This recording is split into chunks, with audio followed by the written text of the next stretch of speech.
कर्म केवल अपना है, हर कर्म सोच समझ कर करे। सीता के रखवाले राम थे, जब हरण हुआ तब कोई नहीं। द्रौपदी के 5 पांडव थे, जब चीर हरण हुआ तो कोई नहीं। दशरथ के 4 दुलारे थे, जब प्राण छोड़े तब कोई नहीं। रावण परम शक्तिशाली था, पर जब लंका जली तब कोई नहीं। अभिमन्यु अर्जुन जैसे वीर के दुलारे थे, पर चक्रव्यूह में कोई नहीं। जो लेख लिखे कर्मों ने, उस लेख के आगे कोई नहीं। सच यही है दोस्तों, जब कर्म अपना खेल खेलता है तो आप और आपके अपने कोई कुछ नहीं कर सकता।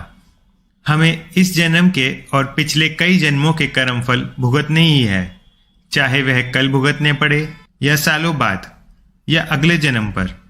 हम अपना पीछा नहीं छुड़ा सकते, इसलिए हर कर्म सोच समझ कर करें। किस प्रकार के कर्मों से बचे? किसी को गालियां देकर या बेवजह ताने देकर अपमानित ना करें। अपना स्वभाव इतना कठोर ना रखें कि लोग आपसे बात तक करने में डरने लगे। अपने कर्मचारियों, नौकरों आदि का शोषण ना करें। कमजोर, बूढ़ा, असहाय, गरीब और विधवा नारी का दिल कभी ना दुखाए। यह अगर मदद मांगे तो यथासंभव अवश्य करें। बच्चों के साथ अति कठोर तानाशाही रवैया ना रखें। उन्हें अपना करियर, जीवन साथी स्वयं चुनने दें। किसी की संपत्ति पर कब्जा करने की कभी कोशिश ना करें। अपने पति या पत्नी को अपनी प्रॉपर्टी समझकर उन्हें अपने अनुसार ना चलाएं। अपने माँ बाप के साथ कभी भी कठोर व्यवहार ना करें। उनसे धन, मकान, जायदाद छीनने की भी कभी कोशिश ना करें। किसी से पैसे उधार लिए हैं तो वक्त पर चुकाएं। पैसे ना लौटाने की नीयत तो कभी ना रखें। किसी की उन्नति के रास्ते में रोड़े डालकर रुकावटें ना खड़ी करें। पीछे घसीटने की कोशिश ना करें। बेजुबान जानवरों पर कभी अत्याचार ना करें। किसी की गरीबी, अपंगता, बदकिस्मती का कभी मजाक ना उड़ाए, ना उनके आगे और ना उनके पीछे।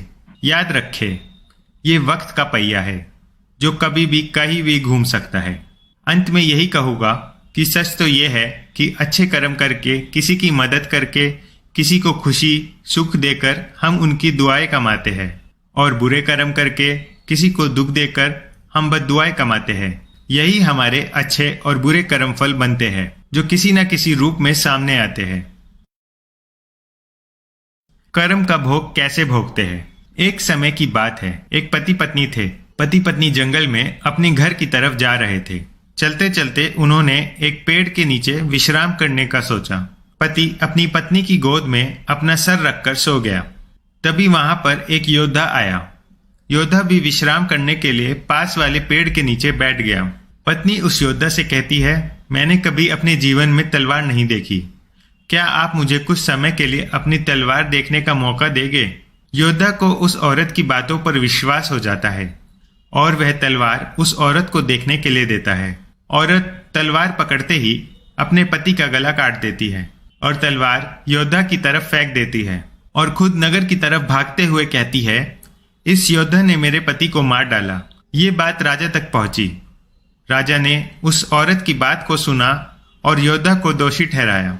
राजा ने अपने सलाहकार से पूछा, उचित सजा क्या होनी चाहिए? सलाहकार ने कहा, महाराज, इस योद्धा ने अपनी तलवार से औरत के पति की हत्या की है, तो इसकी दोनों भुजाओं को काट देना चाहिए ताकि वह कभी तलवार न चला सके। राजा ने ऐसा ही किया। योद्धा की दोनों भुजाओं को कटवाकर उसे छोड़ दिया। जब योद्धा की बाजू काट दी जाती है तो वह उस पीड़ा और अपमान को सहन नहीं कर पाता और पहाड़ी से कूदकर आत्महत्या करने की सोचता है। लेकिन रास्ते में उसे एक साधु रोक लेता है। उस योद्धा को बताता है कि उसे उसकी स्थिति का पता है और उसे ध्यान लगाने को कहता है।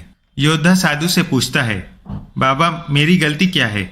मैंने उसके पति को नहीं मारा, फिर भी मुझे सजा क्यों मिली? बाबा उस योद्धा को उसके पूर्व जन्म की कहानी सुनाते हैं। साधु कहते हैं कि पूर्व जन्म में यह औरत एक गाय थी। उसका पति कसाई था और तुम एक पहलवान थे।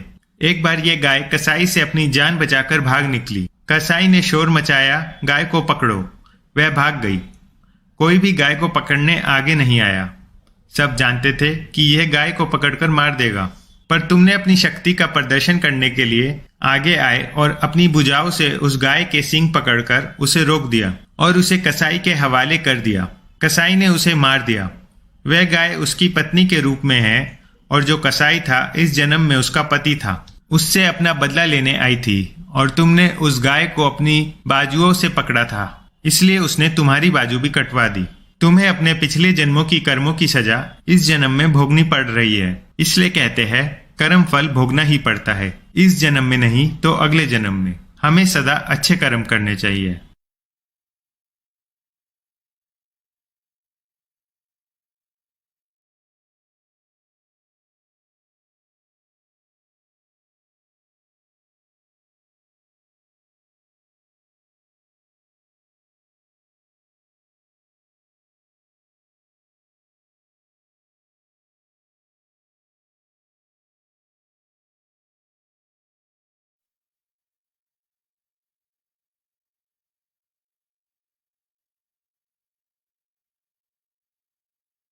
कर्म केवल अपना है, हर कर्म सोच समझ कर करे। सीता के रखवाले राम थे, जब हरण हुआ तब कोई नहीं। द्रौपदी के 5 पांडव थे, जब चीर हरण हुआ तो कोई नहीं। दशरथ के 4 दुलारे थे, जब प्राण छोड़े तब कोई नहीं। रावण परम शक्तिशाली था, पर जब लंका जली तब कोई नहीं। अभिमन्यु अर्जुन जैसे वीर के दुलारे थे, पर चक्रव्यूह में कोई नहीं। जो लेख लिखे कर्मों ने, उस लेख के आगे कोई नहीं। सच यही है दोस्तों, जब कर्म अपना खेल खेलता है तो आप और आपके अपने कोई कुछ नहीं कर सकता। हमें इस जन्म के और पिछले कई जन्मों के कर्म फल भुगतने ही है, चाहे वह कल भुगतने पड़े या सालों बाद या अगले जन्म पर। हम अपना पीछा नहीं छुड़ा सकते, इसलिए हर कर्म सोच समझ कर करें। किस प्रकार के कर्मों से बचे? किसी को गालियां देकर या बेवजह ताने देकर अपमानित ना करें। अपना स्वभाव इतना कठोर ना रखें कि लोग आपसे बात तक करने में डरने लगे। अपने कर्मचारियों, नौकरों आदि का शोषण ना करें। कमजोर, बूढ़ा, असहाय, गरीब और विधवा नारी का दिल कभी ना दुखाए। यह अगर मदद मांगे तो यथासंभव अवश्य करें। बच्चों के साथ अति कठोर तानाशाही रवैया ना रखें। उन्हें अपना करियर, जीवन साथी स्वयं चुनने दें। किसी की संपत्ति पर कब्जा करने की कभी कोशिश ना करें। अपने पति या पत्नी को अपनी प्रॉपर्टी समझकर उन्हें अपने अनुसार ना चलाएं। अपने माँ बाप के साथ कभी भी कठोर व्यवहार ना करें। उनसे धन, मकान, जायदाद छीनने की भी कभी कोशिश ना करें। किसी से पैसे उधार लिए हैं तो वक्त पर चुकाएं। पैसे ना लौटाने की नीयत तो कभी ना रखें। किसी की उन्नति के रास्ते में रोड़े डालकर रुकावटें ना खड़ी करें। पीछे घसीटने की कोशिश ना करें। बेजुबान जानवरों पर कभी अत्याचार ना करें। किसी की गरीबी, अपंगता, बदकिस्मती का कभी मजाक ना उड़ाए, ना उनके आगे और ना उनके पीछे। याद रखें, ये वक्त का पहिया है जो कभी भी कहीं भी घूम सकता है। अंत में यही कहूँगा कि सच तो यह है कि अच्छे कर्म करके, किसी की मदद करके, किसी को खुशी सुख देकर हम उनकी दुआएं कमाते हैं, और बुरे कर्म करके किसी को दुख देकर हम बद्दुआएं कमाते हैं। यही हमारे अच्छे और बुरे कर्म फल बनते हैं, जो किसी न किसी रूप में सामने आते हैं। कर्म का भोग कैसे भोगते हैं? एक समय की बात है, एक पति पत्नी थे। पति पत्नी जंगल में अपने घर की तरफ जा रहे थे।